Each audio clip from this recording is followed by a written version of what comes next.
Meet the woman at the eye of the storm, and she's taking the university head on and taking the athletic scandal to a new level.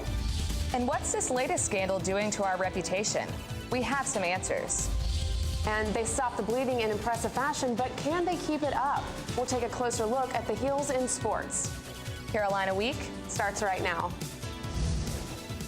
From the UNC School of Journalism and Mass Communication, covering Carolina in HD, this is Carolina Week. It's a new semester, a new year, but some things just won't go away. We're talking about UNC's athletic scandal. I'm Mary Alice McMillan. And I'm Landon Dowdy.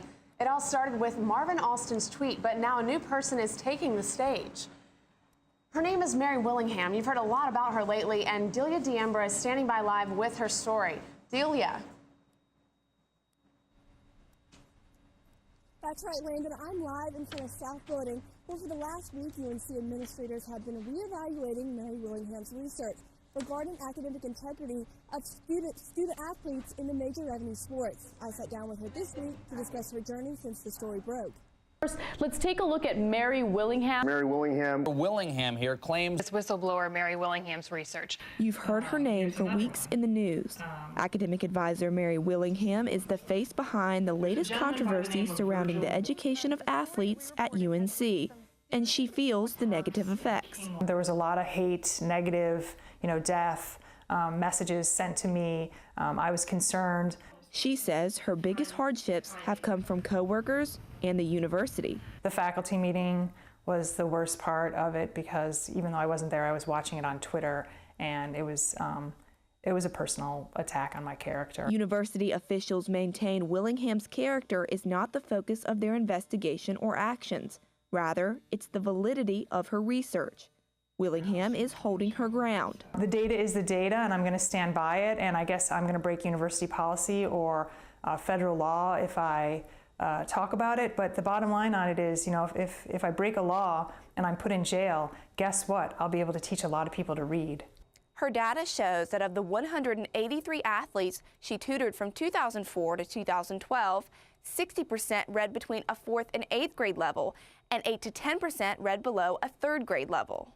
Willingham says it's the faces behind these numbers that motivate her. When I start to feel like, what am I doing, and ask myself that question, I just can close my eyes and I can see the faces of the athletes that we let go here without a real degree or a real chance at a real education. She says there are other factors to consider in addition to her own research about the university's admission standards for revenue sport athletes. If our football and basketball players, men's, if they were white, would we be treating them the same way? Fair treatment for students is what Willingham says is her ultimate goal, and she is hopeful her actions will make it happen. I really do believe that change is coming.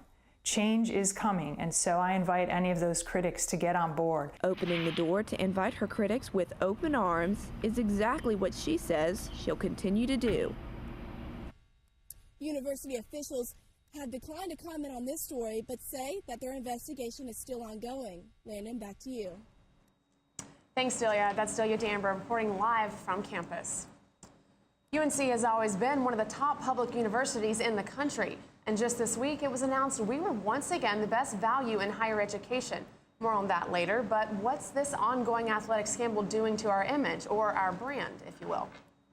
I definitely think that the media attention is forcing us to make some internal changes that probably should have been made anyway. Anytime there are integrity issues within an athletic program, it does tend to bring question to what that university represents. These are the realities that we're facing, and maybe do something to either help these athletes or actually live up to the standards that we claim to have. And those standards have been put into question a lot recently after CNN released a report suggesting some of UNC athletes struggle with reading and writing. The university has been making headlines once again all over the country. This after 3 years of scandals. Dr. Lois Boynton is head of the public relations sequence at UNC. We really got hammered with this, with the brand. We got a hard hit because it's a big issue that's people are interested in. And where there's interest, there's a story that publications like the Daily Tar Heel cover closely, even if it means reporting a tarnished reputation. It really just is, it's a big mess right now, honestly. And so I can understand the university having trouble trying to work through it, but I can also understand the public questioning their ability to do that well. So extensive is the damage to UNC's brand? I don't think UNC has a brand problem. I think it has problems that's affecting the brand. I don't think they can stop now. I think that there is a lot of work to be able to show, here's what we're doing. Here are the things that we're doing that already show we have integrity. Here is the real Carolina way that we are very proud of. How the university is handling the public relations of all of this was discussed at last week's board meeting of trustees. And what about the attitude on campus and with alums concerning all this? Well, apparently it's gotten a little heated. So much so that Chancellor Carol Folt sent out an email asking for civility. Hannah Lawson joins us now with an update on this. Hannah, what did the Chancellor have to say? Well, the Chancellor appears to be concerned about the tone of the conversation, especially online.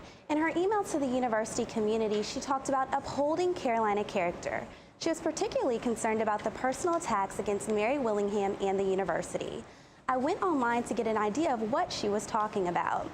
Here's one example of what the Chancellor was talking about. The author says, quote, "I can tell you her explanation about being tripped up on a technicality is complete, I'll just say BS, rather than what he really wrote. But you can see it there on the screen." Another alumnus said he was disgusted with the university in general. These are just a few examples. There's much more. Thank you, Hannah. Of course. Some faculty are still steamed about a recent data breach here on campus. As many as 6,500 faculty and staff members had their personal information exposed, things like social security numbers and the like. Stephanie Lopez reports some think the university should be doing more to protect their information. Dale Cram is an employee of the university. She's just one of the 6,500 people who've been affected by the UNC data breach, a breach which released personal information like names, social security numbers, and birthdays. The university is offering a year of free credit monitoring. Employees, students, and former employees can sign up for the service online, but some are saying the service is not enough. This is going to be something that I'm going to have to keep up with for the rest of my life. Chris Kilt is the Vice Chancellor for Information Technology. He says he understands why some might be upset. I understand that this situation is entirely unacceptable. On behalf of the university, we see this as an extremely important pursuit to ensure this doesn't happen again. Vice Chancellor Kilt says the university is now taking on a project to secure its current data. The circumstance that caused the data to be exposed was entirely accidental. Charles Streeter is a database analyst for UNC and chair of the Employee Forum. He was also affected by the breach. He told us no one has reported an identity theft so far. If the information is out there, someone could potentially be holding on to it, and people want to know, what can I do after the 1 year of credit monitoring? And it's that post 1 year period that worries Crams as well. I guess I don't really know what I really expect them to do other than clean up their processes to ensure it doesn't happen again, but also do whatever they can to ensure that the people who were affected don't incur any real costs as a result. In Chapel Hill, I'm Stephanie Lopez. Dennis Junius Clark remains in the Orange County Jail tonight under a $500,000 bond. He's charged with first-degree attempted murder in that shooting along Rosemary Street over the weekend. Chapel Hill police have also arrested Nashika Renee Clark in connection with the shooting. Police have identified the victim in the shooting as Ishmael David Hamilton. He is in stable condition, suffering from multiple gunshot wounds. None of those involved are Carolina students. Do you think guns and alcohol mix? Some local bar owners in Chapel Hill sure don't. So they're taking matters into their own hands, and gun rights activists aren't happy. Passed last year allows concealed carry permit holders to bring their guns into bars. But some bar owners don't like the idea. Many have posted signs, just like the one you see right here, but a gun rights organization is fighting back. Gun Rights North Carolina wants the signs down. A list with the names of restaurants with firearm restrictions is posted on the group's website. The organization hopes to pressure restaurants that have posted restrictions to reconsider. You remember the big push for gender-neutral housing last year. The UNC Board of Governors wouldn't go along with the idea, but advocates are trying again, be it in a smaller way, this time at the Campus Y. The next time you take a bathroom break there, pay attention to the signs outside the door. 4 gender non-specific bathroom signs are posted. That means male and female students are welcome to use the same bathroom. Although it may seem just like another bathroom, the Campus Y hopes this initiative will spark a much larger conversation about gender equity on campus. For the students who want to live on campus next year, the housing selection process is getting underway, and those super suites we've been hearing about are high in demand. The number of super suites is limited, but will be growing with a new dorm schedule to open in a couple of years. Ashley Dolan tells us more. Do you think a room like this is worth camping out in this? Kyle Conroy and his friends think so. It took us a good 4 hours to pitch the tent because none of us knew how, but we were ready. Conroy didn't have to camp out the entire time, but was more than willing to for the opportunity to live in a super suite. So what exactly is the appeal? This room, this big open room. The university will see a lot more rooms like this in 2016. That's when a new dorm on Ridge Road opens made up of super suites. But the opening of new on-campus housing means the closing of another, Odom Village. Associate Director of Housing and Residential Education, Rick Bradley, says it doesn't make financial sense to renovate the apartments. There's so much infrastructure that is wrong with Odom Village because of the age that you would really almost be starting from scratch.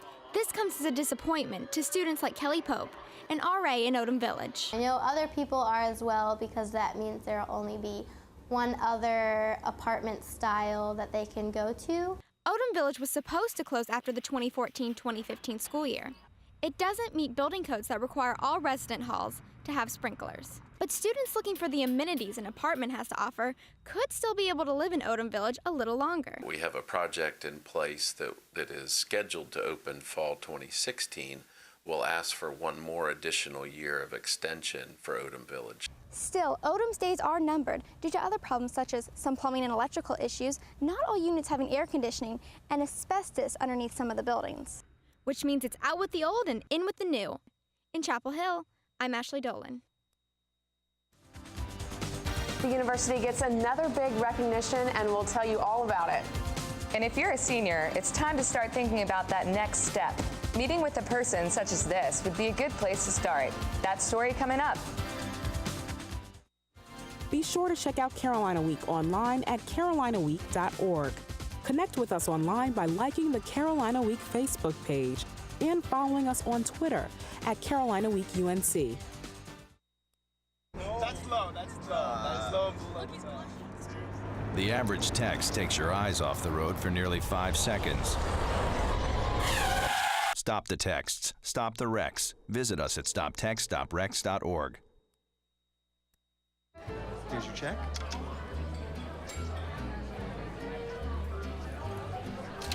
Oh, you got it. You know, since I got rid of my car, I really enjoy walking. Okay. God, no. Getting pulled over for buzz driving could cost you around $10,000 in fines, legal fees, and increased insurance rates. Oh, you're home early. You live with your mom? That'll set your game back a few years. Buzzed, busted, and broke. Because buzz driving is drunk driving. So, I just moved in with this family, and it's embarrassing. The little one, he likes to go outside and crawl around in the giant litter box. I don't know what he's doing. I mean, I was born and I knew how to use the litter box. Look at that. That's disgusting. Oh, poop already. You're making me nervous. Oh, okay, I can't look at this anymore. I really hope he grows out of this, for his sake.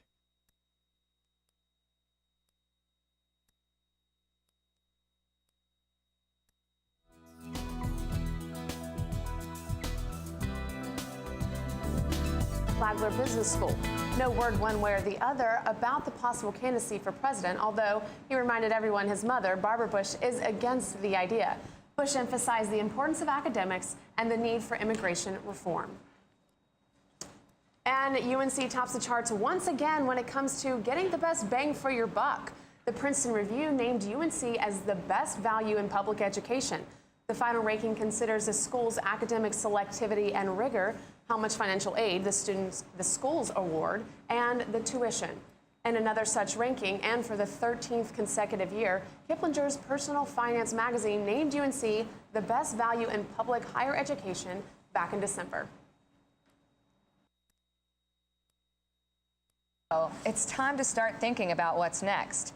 For some, those first careers may look a lot different than their majors. Reporter Emily Palmer has a story of one such student and tips on the hottest jobs out there.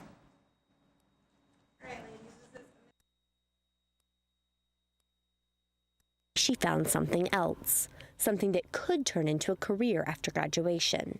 Hill joined the Christian organization Reformed University Fellowship, or RUF, as a freshman. Now, 4 years later, she's applying for a 2-year internship with the organization. With this internship, it's something that's drawing my attention for right now, and I feel like there's a way for me to really solidly give back. Jeff Sakharoff of Career Services says students like Hill are common. We talk a lot in our office about, your major does not equal your career. Our goal is to help students kind of explore what are their interests, their values, their personality, and how does that fit into the world of work. Sakharoff meets with students to discuss career options.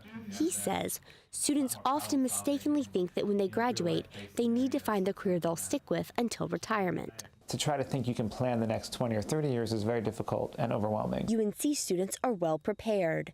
66% of UNC graduates are working in a field related to their degree within 6 months, while another 23.5% are attending graduate school. But what if you can't get an internship? What if you have to have a job? What are the hot new careers for recent college graduates? Half of the top 10 hottest careers is in technology fields. Careers like software developer, research analyst, and other computer-oriented jobs. But Sakharoff says not to worry, even if your major doesn't connect to the career of your choice, because that's not the top thing job seekers are searching for. It's always having your toolbox ready to go, always having your resume updated and your network strong, because opportunities come and things change very quickly. Hill knows all about accepting opportunities as they come. And as she reflects on the internship ahead, she says she looks forward to the step after that, returning to her biology roots and becoming a physician's assistant. Reporting in Chapel Hill, I'm Emily Palmer. Out there today, not pretty at all. No, it is not pretty. And in fact, good news, classes were canceled up until 9:30. So if you have that 8 a.m., make sure you do not go. And hopefully, Drew Day, our meteorologist, will be back to report sunny days coming soon. See you in a bit. You wouldn't let money just blow out of your house. So when your AC or heater is on, make sure the doors, windows, and fireplace flue are shut tight. If you're headed out, turn down the AC. Did we talk with them? Or lower the heat by 10 degrees. And always keep your water heater set at 120. A little bit of common sense goes a long way. Get more great tips at energysaver.gov. So I've come up with a family emergency plan. Great. What is it? It's difficult to talk about, so I'm not telling you. How will we know what to do? You won't. I'm so glad I won't have to remember anything. And me too. Thanks for this, sweetie. Talk to your kids about who to call, where to meet, what to pack. Visit ready.gov/kids for tips and information.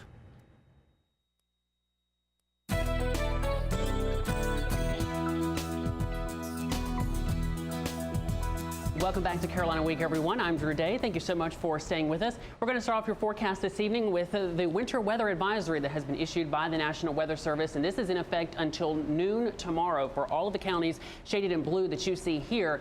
And the reason it's been issued is because there is the threat of some ice and lingering snow cover on the roadways throughout the night tonight. We had a mix of sun and clouds across the area today, and that allowed a lot of the snow to melt off the roadways, especially the interstates that were really treated by the DOT officials this evening. But widespread black ice will be possible on those secondary roads that were not treated out there this afternoon. And so again, that is why classes have been canceled until 9:30 a.m. tomorrow morning.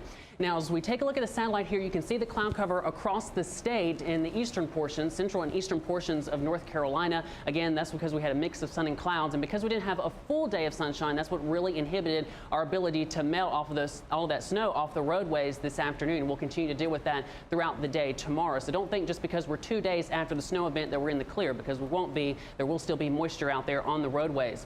Now, as far as snow totals go, this is a satellite derivation of some of the snowfall amounts, and you can see the highest amounts in the northeastern portions of North Carolina, and then lesser amounts the farther south and west you go. And even here in Chapel Hill, a lot of the snow is already melted, but some moisture will still be lingering on the roadways.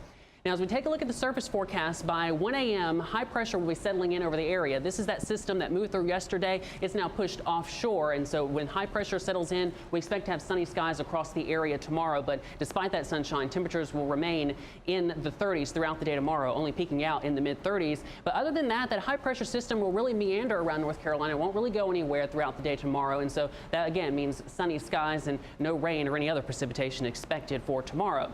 Now, overnight tonight, expect to see clear skies across the area. No wind chill out there. That's at least the good news, but temperatures will be very chilly. Only 12 degrees overnight tonight, and some isolated areas can make it down to the single digits that still have snow cover on the ground.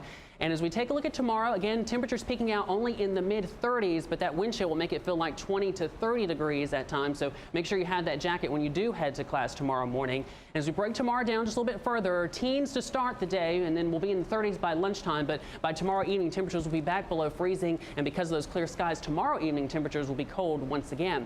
So as we take a look at the 5-day forecast now, we will start to warm up as we head into the weekend. And that's certainly the good news, but as we start off Friday morning, very chilly. Temperatures will be in the teens across the area. And then 50s for Saturday and Sunday. That actually is, believe it or not, above normal for this time of year. But once again, we will introduce the chance of showers in the forecast for both Sunday and Monday. So we'll have to break the rain jackets back out. What is going on with this weather? It's hot, it's cold, it's raining, it's snow. Right, exactly. We were in the 60s on Monday, and today, much colder. All right, well, bundle up, get some hot chocolate, sled on back to Raleigh. All right, I'll do that. Thanks, Drew. You're welcome. Well, this is more like it. Can James Michael and the Hills keep it up? Sports is coming up next.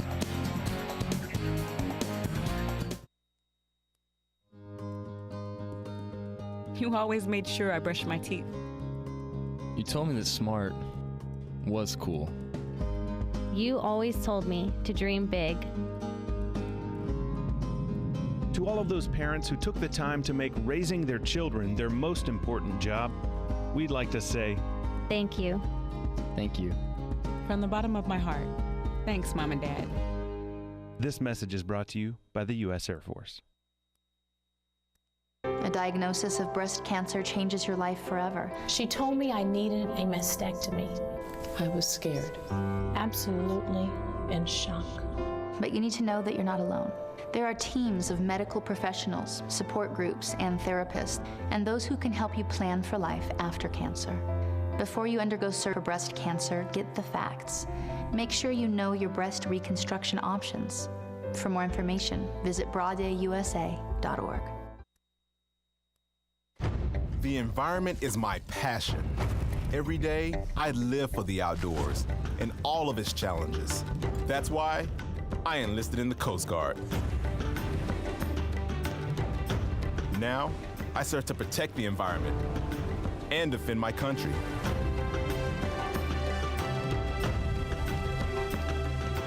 It's like I was born for this. Were you born ready for a greater challenge? Find out at GoCoastGuard.com.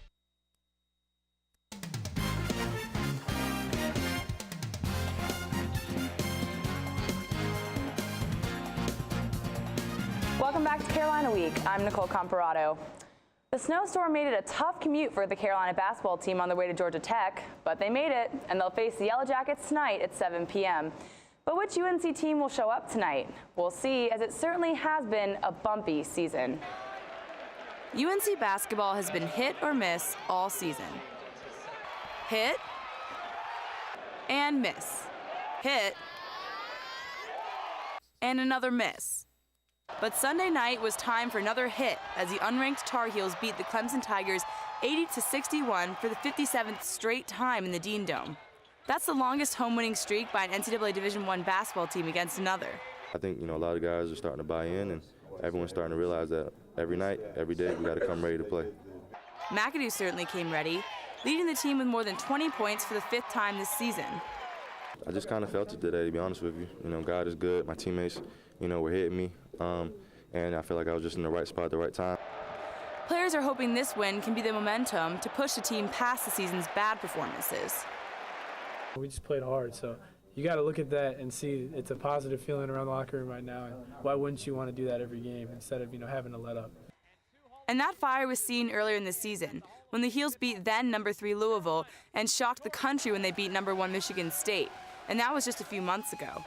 It's almost like you forget about it, but you look back and we beat some really talented teams, and we kind of just went back to that to remind us that we can be really good if we invest. That's an investment fans and players hope will lead the Tar Heels to the NCAA tournament come March. Of course, there have been some other circumstances surrounding the season, including the removal of star P.J. Hairston. So where is P.J. now? He's a legend, currently playing for the NBA D-League's Texas Legends, and he's doing pretty well too. The Greensboro native scored 40 points in one game last week. The only place you can watch him play is live on YouTube, but Harrison is expected to enter the 2014 NBA Draft. How about players already in the pros? A certain former UNC football player you might see this weekend. Defensive tackle Sylvester Williams is headed to the Super Bowl Sunday as a starter with Denver Broncos, and it's just his rookie season. Williams received All-America and All-ACC honors after his senior year at UNC. The last Tar Heel to win a Super Bowl was Michael McAdoo with the Baltimore Ravens last year. While you watch Broncos number 92 Sylvester Williams Sunday, you can now also look forward to Carolina football's 2014 schedule. 2014 schedule has officially been released, and the Tar Heels will certainly be tested, as 9 of UNC's 12 opponents played in a bowl game in 2013. The schedule is highlighted by a trip to South Bend, Indiana to take on Notre Dame, as well as a Thursday night matchup at Duke on ESPN. Coach Fedora's team will return 17 starters from the 2013 roster, including All-American Ryan Switzer. Well, I planned on watching the basketball game on TV tonight, but apparently the snow kept ESPN2 from getting out there also. Well, the boys had some trouble too. Trains, walking 6 blocks, but they made it. Yeah, but that's okay because you can watch, you can listen to the game online at goheels.com, so. It'll have to do. All right, great. Thanks so much, Nicole. Thank you. Kung Fu in the Pit? What's that all about? We'll tell you, coming up next. So just a reminder, I come from a big family. I'm the oldest of 6. To me, being the first person to go to college, it's like setting a standard, My little brother is 8 years old now. I challenge his curiosity. I challenge him to dream. I have to paint a picture for him that he can look up to and live up to and possibly be better than.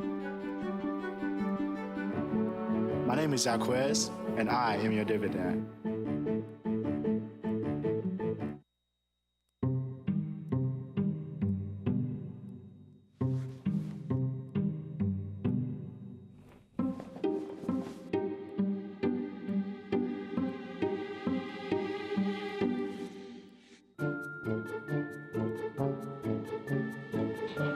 The smallest moments can have the biggest impact on a child's life. Take time to be a dad today. Daddy, I'm gonna find you.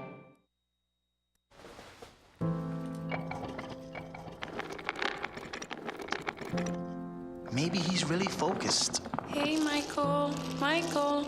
Maybe he likes spinning the wheels. Maybe he just loves trucks. Maybe he's just being a boy.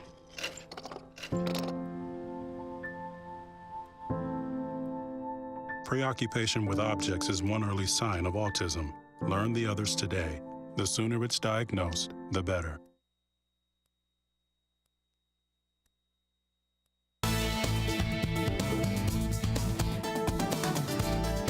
The cold hasn't kept students from celebrating the Chinese New Year. And what a party it's been. Students have been gathering in the pit, bundling up, donning panda hats, and practicing Kung Fu. The festivities are all a part of Pandemonium to get students excited about the Year of the Horse. Students didn't just throw punches and kicks, they gave donations to the World Wildlife Foundation. The celebration in the pit was just the beginning. The Chinese Undergraduate Student Association will be holding other events throughout the rest of the week to ring in the new year. Well, that does it for this edition of Carolina Week. Thanks for watching. Have a good night.